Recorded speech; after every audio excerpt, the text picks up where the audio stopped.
और हरियाणा के रोहतक से एक दर्दनाक खबर सामने आ रही है, जहां पर बास्केटबॉल पोल गिरने से एक खिलाड़ी की मौत की खबर है।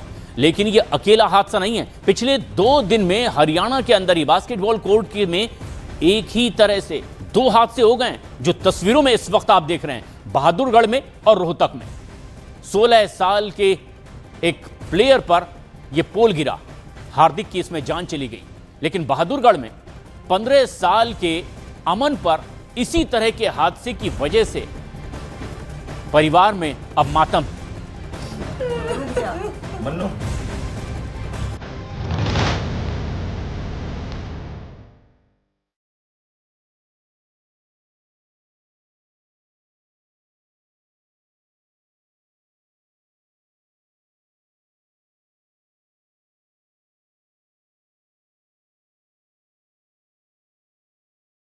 हरियाणा में 3 दिन के अंदर 2 बास्केटबॉल खिलाड़ियों की मौत ने हड़कंप मचा दिया। दोनों ही खिलाड़ियों की जान बास्केटबॉल पोल गिरने की वजह से गई। रोहतक की तस्वीरें देखकर तो कलेजा ही कांप उठा। वहां नेशनल लेवल का खिलाड़ी हार्दिक लखन माजरा के मिनी स्टेडियम में प्रैक्टिस कर रहा था। हमेशा की तरह वो कोर्ट पर टहलता और खेलता दिखा। वो एक बार पोल के पास गया, लेकिन कुछ नहीं हुआ। थोड़ी देर बाद वो फिर पोल के पास गया, कूदा और जैसे ही उसने बास्केटबॉल का पोल पकड़ा, पोल उखड़कर उसके ऊपर जा गिरा। पल भर में हार्दिक और पोल दोनों ही जमीन पर गिर गए। ये देखते ही पास मौजूद खिलाड़ी दौड़े। उन्होंने पोल के नीचे दबे हार्दिक को निकाला, लेकिन तब तक उसकी जान जा चुकी थी। बाद में पता चला कि हार्दिक के ऊपर जो पोल गिरा वो करीब 800 किलो का था। सवाल उठे कि स्टेडियम की हालत इतनी जर्जर क्यों है। नेशनल लेवल प्लेयर हार्दिक उन्हीं में से एक था। रोहतक की घटना पर हाहाकार मचा ही था कि हरियाणा के बहादुरगढ़ से भी ऐसी ही खबर आ गई। वहां भी एक बास्केटबॉल खिलाड़ी की जान चली गई, क्योंकि उसके ऊपर भी पोल गिर गया था। घटना 3 दिन पहले हुई थी। बहादुरगढ़ में शहीद ब्रिगेडियर होशियार सिंह स्टेडियम में 15 साल का अमन प्रैक्टिस करने गया था और इसी दौरान पोल उसके ऊपर गिर गया। इसके बाद वो घायल हो गया था। अस्पताल में भर्ती करवाया गया, जहाँ 3 दिन तक अमन जूझता रहा, लेकिन डॉक्टर उसे बचा नहीं पाए। 15 साल के बास्केटबॉल खिलाड़ी अमन ने दम तोड़ दिया। यानी 3 दिन के अंदर 2 बास्केटबॉल खिलाड़ियों की जान चली गई।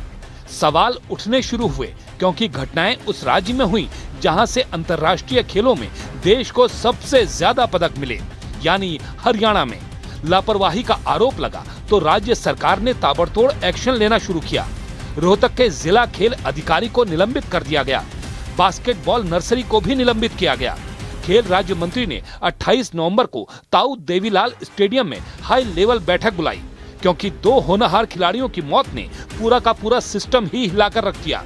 3 दिन पहले ही लखन माजरा स्टेडियम में प्रैक्टिस करने वाले सभी खिलाड़ी मेंटेनेंस की मांग और सुविधाओं को लेकर हरियाणा के सीएम नायब सैनी से मिले थे, और 3 दिन बाद ही ऐसा हादसा हुआ कि तहलका मच गया।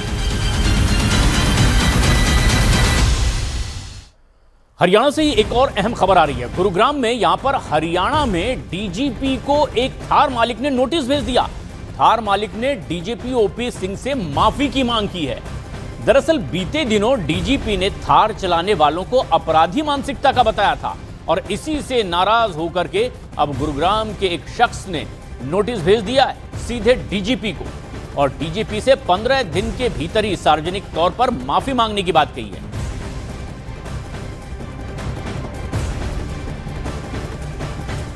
आपको सुनाते हैं कि हरियाणा के डीजीपी ओपी सिंह ने थार चलाने वाले को लेकर के आखिर कहा क्या था कि इस शख्स की नाराजगी इस हद तक आगे बढ़ी कि उन्होंने सीधे डीजीपी को ही नोटिस भेज दिया। गाड़ी आप क्यों रोकेंगे भाई? अब थार गाड़ी है, उसको छोड़ने का क्या मतलब है? बुलेट मोटरसाइकिल है, सारे बदमाश इसी पे चलते हैं। मैंने जिस तरह की गाड़ी का चॉइस है, आपका माइंडसेट शो करता है। थार देखिए स्टंट करेंगे।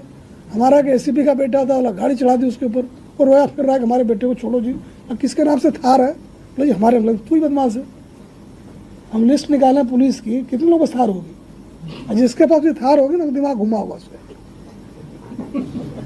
मैंने वो एक स्टेटमेंट है, थार गाड़ी नहीं है, स्टेटमेंट है कि जी हम ऐसे हैं।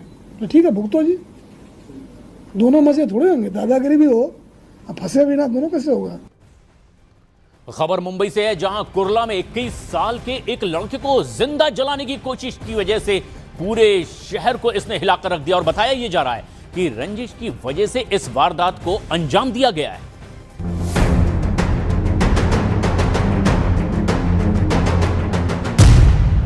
मुंबई के कुर्ला में दिल दहला देने वाली वारदात। 21 साल के लड़के को जिंदा जलाने की कोशिश। रंजिश में अंजाम दी गई खौफनाक वारदात। ये तस्वीरें रोंगटे खड़े कर देने वाली हैं। 21 साल के इस लड़के को उसके ही जानने वाले दोस्तों ने पेट्रोल छिड़क कर आग के हवाले कर दिया। कुर्ला के जिस कमरे में बर्थडे पार्टी का झांसा दिया गया, वही पलटकर क्राइम सीन बन गया। पीड़ित को दोस्तों ने केक काटने के बहाने बुलाया। माहौल सामान्य दिखा, लेकिन जैसे ही उसने केक काटा, आरोपियों ने अचानक उस पर अंडे फेंकने शुरू कर दिए। फिर पत्थर मारे गए। पुलिस का कहना है कि ये सब पहले से रची गई साजिश थी, जिसमें हमले का हर स्टेप प्लान्ड था। पीड़ित लड़का गंभीर हालत में अस्पताल में भर्ती है। पुलिस ने 5 आरोपियों को गिरफ्तार कर लिया है और अब उनके मोबाइल चैट, कॉल रिकॉर्ड और पार्टी से पहले की गतिविधियां खंगाली जा रही हैं। शुरुआती जांच में आपसी रंजिश की बात सामने आई है, लेकिन पुलिस ये जानने में जुटी है कि क्या इसके पीछे कोई बड़ा विवाद या गैंग एंगल तो नहीं। मुंबई से ही लगे डोंबिवली में मर्डर केस की थ्योरी को पुलिस ने सुलझाने का दावा किया है। पूरी कहानी आखिर क्या है, हमारी इस खास रिपोर्ट के जरिए समझिए। डोंबिवली मर्डर केस का पर्दाफाश। पुलिस के शिकंजे में हत्या का आरोपी। सीसीटीवी में दर्ज वारदात के सबूत। डोंबिवली मर्डर केस की जिस थ्योरी में पुलिस उलझी हुई थी, उसे अब सुलझा लिया गया है। पुलिस ने इस वारदात के सिलसिले में महिला के लिव इन पार्टनर को गिरफ्तार कर लिया है। बताया जा रहा है कि जिस महिला की हत्या हुई, वो 3 महीने की प्रेग्नेंट थी। बताया जा रहा है कि आरोपी का महिला के साथ झगड़ा हुआ था। झगड़े के बाद ही आरोपी ने महिला की हत्या की और लाश को सूटकेस में बंद कर फेंक दिया। पुलिस ने सबसे पहले महिला के करीबियों और उसके लिव इन पार्टनर को लेकर जांच शुरू की। कॉल डिटेल्स और मोबाइल लोकेशन ने संदेहों को मजबूत किया।